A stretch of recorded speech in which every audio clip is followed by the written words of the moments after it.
Dylan Gabriel. Heat got there. His throw to the end zone. Incomplete. A generational win for Kansas. Finally toppling Oklahoma.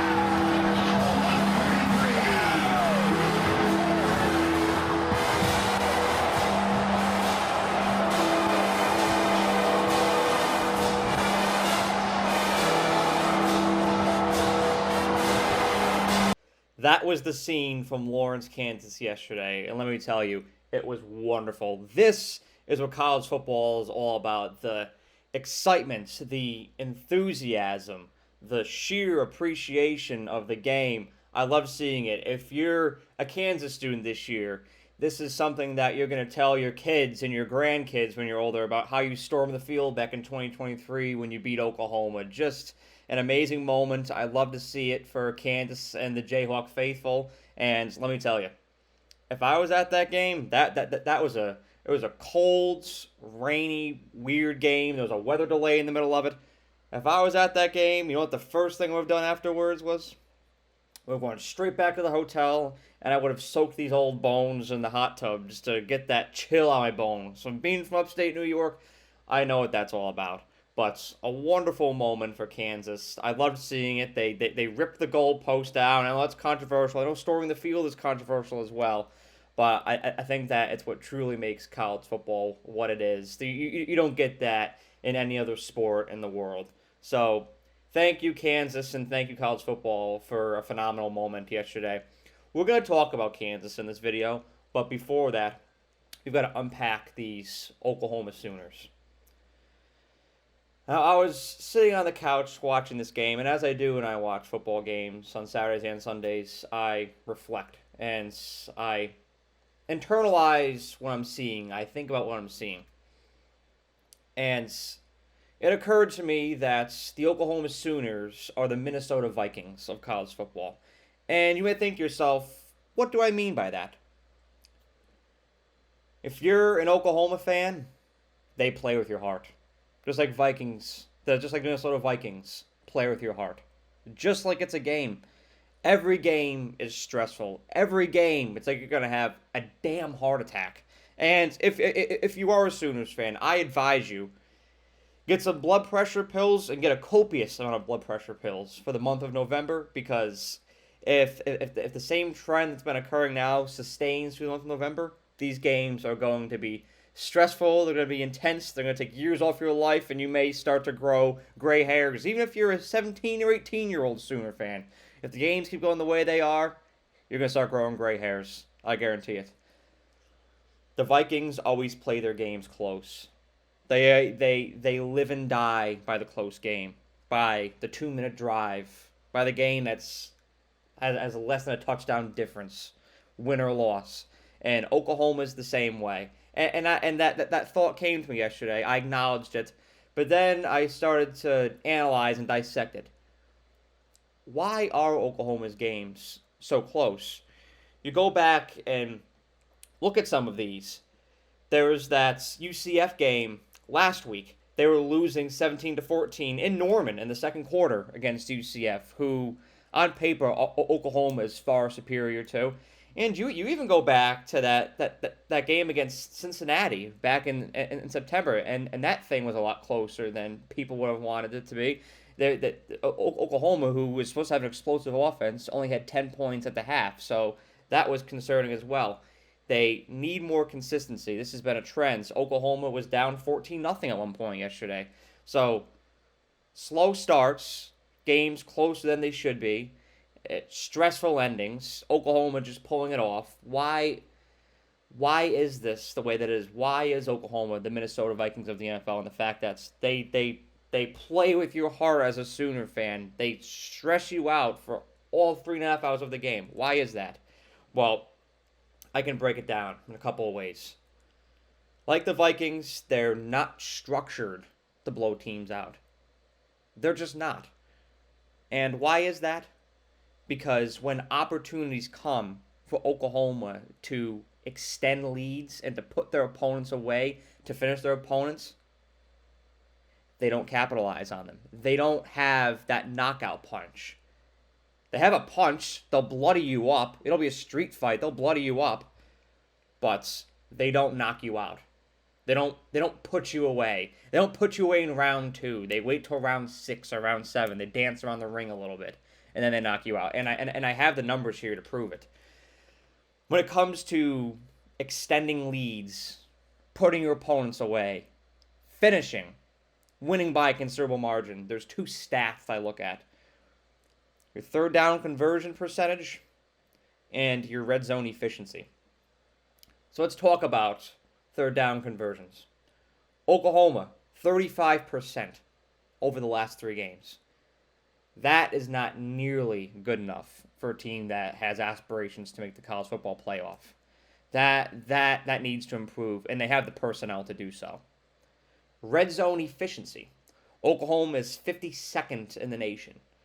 Now, to put that into perspective for you, they're wedged between Buffalo and BYU with rankings, and Southern Miss, and no respect to Southern Miss, I love Southern Miss, has a better red zone efficiency than Oklahoma. You cannot be down in those weeds of the rankings for red zone efficiency. You need to capitalize on opportunities. If you want to win 10, 11 games, you need to capitalize on opportunities to extend the lead, or else you will get barred from the college football playoff. Now, I don't want this video to be a knock on Oklahoma. I want this to be a roast session of Oklahoma. I don't want this to be a referendum against Oklahoma. I want to stress that they have the personnel, they have the bodies, they have the talents to win the rest of the games on their schedule and to win them in a dominant fashion. I'm banging on Oklahoma because I love them, and I think that they have a lot of potential to run the table moving forward. Personnel, coaching. I think Brett Venables has proved in year 2 that he puts his players in position to succeed, and it is up to them to make the most of their opportunity. Oklahoma still controls their destiny. They only have 1 loss, and I'll tell you this, they're 7-1 for a reason. They won those 7 games for a reason, because they're great. But because they've established that standard, I'm going to be hard on them with the way that they win some of these games, the fashion that they win some of these games. In my family, we always joke around with my grandfather, the legendary Ron Turcotte. We always call him Ronnie Hardway because he finds the hardest ways to do things. The guy, I kid you not, the guy vacuum sealed a plastic bag with a straw. We had pizza one night. He put the pizza in a plastic Ziploc bag and he vacuum sealed it with a straw and then closed it up. And that's what Oklahoma has done in these past couple of games. They've sucked the air out of the Ziploc bag. They've tried to vacuum seal the Ziploc bag. All they have to do is seal it shut. On the field, you are superior to a UCF. You're superior to a Kansas. When you have opportunities to put them away, to extend the lead, you've got to do it. These games can't consistently come down to 1 possession. You can't play stress ball. You can't have these games come down to the 2-minute drill because things will happen yesterday where it's just not going to go your way. When you live and die by the close game, there's some times where those close games are not going to go your way. You saw the tale of 2 seasons with Minnesota from 2021-2022. The season was almost the same when it came to point spread, point differential. Minnesota just lost out on more of the games than they did in 2021 than 2022. Oklahoma is the same way. In close games, they can go one way or the other. Any way the wind blows, a fumble, an interception can change everything. When you're up 26-23, it's totally different than when you're up 35-10. You play differently. You play more comfortable, and it's better for your team overall. You can get starters off the field. You can get second string, third string guys, some experience. You can rest your starters. And Oklahoma has all of the potential in the world to do so. It just comes down to capitalizing, and I'm confident that this is something that will be emphasized by Brett Venables and his coaching staff, and I think you will see a noticeable difference in Bedlam next Saturday. I can't wait for that game. I'm thinking about making that one of my picks for this week. But don't panic about Oklahoma. Don't make assumptions about them when it comes to third down conversions and red zone efficiency and how they win their games. Something has to change if they want to make something out of this year from a championship standpoint. Now, we do have to talk about winners on this show. That's something from Josh Pate. I think it's important to talk about winners. Kansas was your winner yesterday, and that place was electric. David Booth, Kansas Memorial Stadium was off the charts, incredible atmosphere. Much credit to Kansas fans and students for making that a possibility, staying through those weather delays. It's easy to just get up and leave. They stayed, and they were loyal, and that's something that I really appreciate. But as far as Kansas as a program, let's give them some credit, because they had a fantastic season last year, and now you look up, they competed with Texas.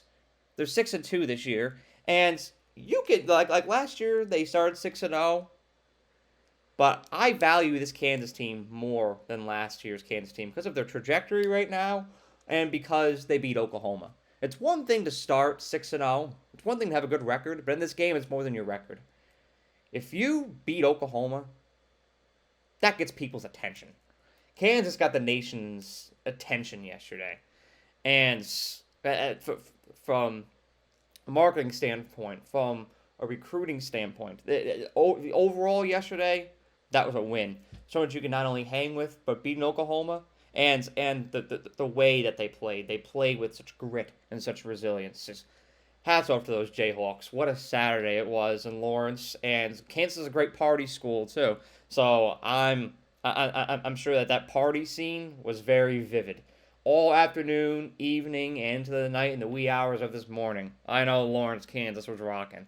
So congrats to the Jayhawks, and don't panic about Oklahoma. Let's see how this season continues to unfold. The Big 12 is going to be interesting with Oklahoma, with Texas, with Kansas State. It's pop your popcorn. This is going to be a fun November, and I can't wait for it. Have a great day. Thank you so much for watching this video. I really appreciate you and the time that you took out of your day to watch the video. And if you enjoyed it, please be sure to like the video and share it, as well as subscribe to The Era.